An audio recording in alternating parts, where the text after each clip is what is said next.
أعوذ بالله من الشيطان الرجيم بسم الله الرحمن الرحیم۔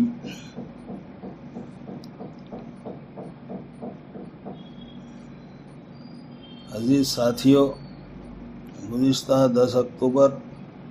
2021 کے دن یعنی ربیع الاول کے دوسرے یا تیسری چاند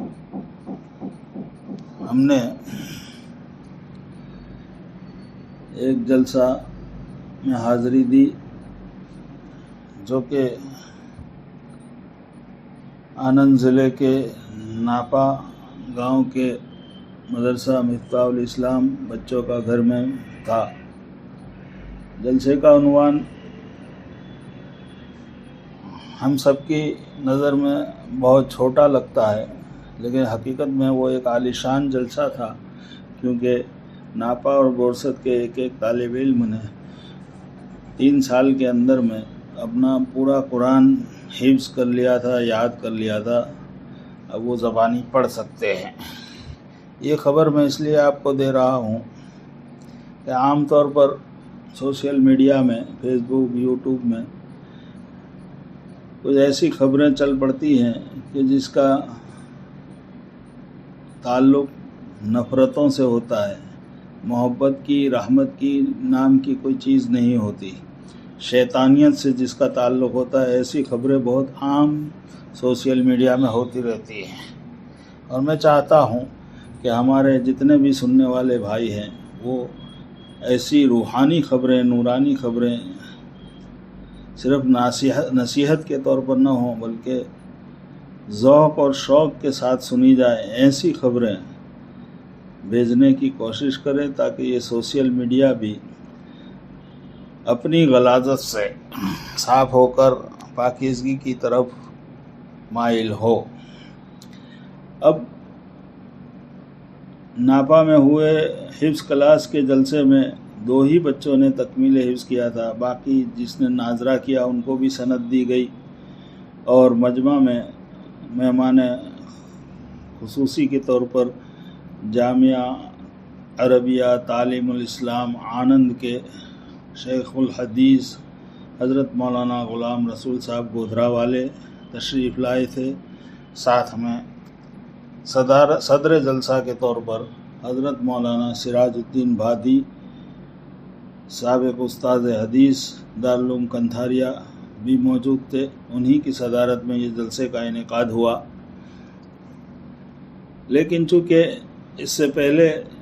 حضرت قاری رشید احمد اجمیری صاحب کو اس جلسے کے لیے مدعو کیا گیا تھا اور ان کو سفر کی معذرت کی وجہ سے وہ نہیں آ سکے، تو اخیر میں مولانا سراج الدین بھادی صاحب تشریف لائے، اور جیسے جلسے کا افتتاح ہوا، تکمیل حفظ سنا گیا، اس کے بعد دونوں بچوں کو سند بھی دے دی گئی۔ اس کے بعد جلسے کے ناظم صاحب نے جو سب سے پہلا خطیب مقرر کیا وہ تھے ہمارے آنند دارالعلوم جامعہ عربیہ اسلامیہ تعلیم الاسلام کے روح رواں شیخ الحدیث حضرت مولانا غلام رسول صاحب، جن کو میں بہت قریب سے جانتا ہوں۔ ہم دونوں تقریباً 35 سال دونوں بھائی کی طرح ایک ہی مکان کے پڑوس میں رہے ہیں، اور خود بار بار وہ ہمیں سناتے کہ میرے کو یہاں اس مدرسے میں 44 سال ہوئے اور 22 سال سے تو الحمدللہ بخاری شریف پڑھا رہا ہوں، اور کل پرسوں ہی انہوں نے مجھے سنایا کہ میں 18 پارے کا قرآن حفظ ہو گیا تھا، اس کے بعد سے مکمل تراویح اکیلا سنا رہا ہوں، یعنی جب 18 پارے ہو چکے تھے تو 18 پارے کی سناتا تھا، اور جب 30 مکمل ہو گئے تو تب سے لے کے آج تک تقریباً 50 سال سے مکمل قرآن تراویح میں سنا رہا ہوں۔ گودھرا میں ہر سال وہ 3 پارے کی تراویح پہلے عشرے میں ختم کرتے ہیں۔ اللہ قبول فرمائے اور اللہ ان کی ہمت کو شفاء کاملہ عاجلہ عطا فرما کر ان کی ہمت کو برقرار رکھے، اور تراویح پڑھنے والے سامعین قرآن میں بھی بڑے بڑے استاد حدیث خاص طور پر مولانا اسماعیل صاحب گودھرا والے اور ذمہ داران دعوت سب موجود ہوتے ہیں۔ ناپا مدرسے میں جو جلسہ ہوا، درجہ 2 بچے تھے، لیکن ان کے گارڈین میں اتنی خوشی تھی کہ انہوں نے تقریباً گاؤں اور اطراف کے 2000 مردوں اور عورتوں کو مدعو کیا تھا کھانے کی دعوت کے ساتھ، اور پردے کے لحاظ کے ساتھ اتنا اچھا ماحول تھا کہ مسجد پوری بھر گئی تھی، اور تقریباً 2000 سے بھی زائد نفر مستورات کے ساتھ وہاں پر موجود تھے، لیکن ذرا بھی کوئی بے پردگی بھی نہیں، سب کا لحاظ کرتے ہوئے الگ الگ ہالوں میں طعام بھی رہا، قیام بھی رہا، اور سننے کا، بیانات سننے کا بھی اچھا اہتمام دیکھنے کو ملا۔ خاص طور پر مولانا غلام رسول صاحب نے قرآن کے حفظ کی جو ترغیب دلائی، اس سے پہلے قرآن کو یاد کرنے کی جو فضیلتیں سنائی، اس سے پہلے چونکہ ناپا مدرسے کے معتمم حضرت مولانا سہیل صاحب جو کہ جوان ہیں، غالباً ان کی عمر 35 سال کے آس پاس ہی ہے، لیکن وہ جامعہ آنند سے حضرت مولانا غلام رسول صاحب کی زیر نگرانی ہی میں پوری تعلیم انہوں نے حاصل کی ہے۔ اس لیے آپ نے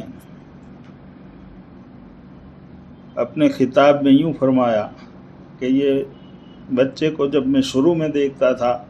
تو اس کی حالت ایسی تھی کہ مجھے لگتا تھا کہ یہ کیا بڑا ہو کر کرے گا، لیکن ان کے ماں باپ کی توجہ، چونکہ ان کے والد حاجی یوسف صاحب اور ان کے دادا مولانا اسماعیل قاضی صاحب بھی مجمع میں جلوہ افروز تھے، اس لیے دونوں آبا کی اور اماں کی دعا کی برکت سے آپ دیکھ رہے ہیں کہ خود اپنے ہی گاؤں میں ناپا میں مولوی سہیل صاحب نے اتنے بڑے ادارے کی باغ ڈور سنبھالی ہے کہ اس میں 1 سے 12 تک کی دنیاوی تعلیم کا نظام بھی ہے، اور درجہ حفظ کا نظام بھی ہے، اور قرآنی تعلیم بھی ہو رہی ہے، اور عربی دوم سوم تک کی تعلیم ابھی ہو رہی ہے، اور آگے ان کے ارادے تکمیل حدیث اور تفسیر کے بھی ارادے ہیں۔ ہر جمعہ کو بھی وہ الگ الگ جگہ سے اپنی مسجد میں بڑے بڑے علماء حضرات کو بلا کر عوام الناس کو تفسیر اور تقاریر سے فیض پہنچا رہے ہیں۔ 15 منٹ کے اپنے بیان میں حضرت مولانا غلام رسول صاحب نے یہ بھی کہا کہ دیکھو، دینی تعلیم کو اول نمبر پر رکھنا اور دنیاوی تعلیم کو 2 نمبر پر رکھنا، یہ صرف میں نہیں کہتا، ہم اپنے گھر سے جب مکتب میں بچوں کو صبح میں بھیجتے ہیں تو وہ ہفتی یا پارہ یا قرآن سینے کو لگا کر آگے رکھتا ہے، اور جب وہ اسکول جاتا ہے 10 بجے 11 بجے تو اس کا دفتر اتنا بوجھل ہوتا ہے کہ اس باقاعدہ اس کے لیے اسپیشل بیگیں بنائی گئی ہیں، اور وہ بیگیں کمر پر رکھی، پیٹھ کے پیچھے اوپر رکھی جاتی ہیں۔ مطلب یہ اعلان ہے خود فطری طور پر کہ دین کو آگے رکھنا ہے اور سینے پر لگانا ہے، اور دنیا کو پیچھے چھوڑ دینا ہے، ملے تو ٹھیک، نہ ملے تو کچھ نہیں۔ ایسے بہت ساری نصیحتیں کہیں ساتھ میں یہ بھی کہا کہ یہ بچے 2 ہیں لیکن ان کو 22 پاسپورٹ ملے ہیں، ایک پاسپورٹ تو ان کا خود کا، اور دوسرے ایسے 10 پاسپورٹ ان کے خاندان کے کہ جن کے بارے میں جہنم واجب ہو چکی تھی، لیکن وہ پاسپورٹ دکھا کر اللہ تعالیٰ کو ان کو بھی جنت میں ساتھ لے جائیں گے۔ وہ یہ ایک حافظ قرآن اپنے ساتھ اپنے خاندان کے 10 ایسے لوگوں کو جنت میں لے جاتا ہے۔ یہ حدیث بھی انہوں نے سنائی، بڑی خوشی ہوئی۔ جو والدین اپنے اپنے بچوں کو حافظ کراتے ہیں تو انہوں نے پاسپورٹ کی مثال دی کہ